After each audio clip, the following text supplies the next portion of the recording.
नमस्ते. आजचा special menu आहे पनीर टिक्का. त्यासाठी आपल्याला साहित्य लागणार आहे 2 कांदे, शिमला मिर्च, पनीर आणि मसाले लागणार आहेत धना पावडर, जिरा पावडर, तंदूर मसाला, मीठ, काश्मीरी लाल मिर्च, हळद आणि आमचूर पावडर हे इत्यादी साहित्य मसाले आपल्याला लागणार आहे. नंतर मॅरिनेटसाठी आपण तिन्ही एकत्र करून घेऊ. अशा पद्धतीने त्यात आलं लसूण पेस्ट टाकायची, अर्धी वाटी दही टाकायचं आणि सर्व मसाले टाकून एक अर्धा तास मॅरिनेशन करून घेऊ. अर्धा तासाच्या नंतर थोडंसं लिंबू टाकून एका प्लेटमध्ये काढून घेऊ आणि त्यानंतर आपल्याला आपल्याला एका सळईमध्ये अशा पद्धतीने लावून घ्यायचे आहेत. एकाआड एक कांदा, शिमला मिर्च आणि पनीर लावून झाल्याच्या नंतर नॉनस्टिक पॅन घ्यायचा आहे आपल्याला. नॉनस्टिक पॅनला आपण थोडंसं बटर लावून घ्यायचं.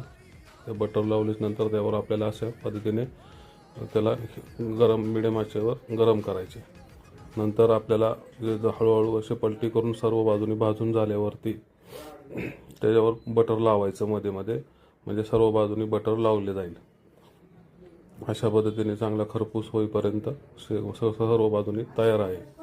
त्यानंतर आपल्याला त्याला स्मोकी फ्लेवरसाठी आपल्याला कोळशावरती थोडं तूप टाकून झाकून एक 10 मिनटं ठेवून घ्यायचे आहे. नंतर आपण अशा पद्धतीने सर्व करून घ्यायचे आहे पुदिन्याच्या चटणीसोबत.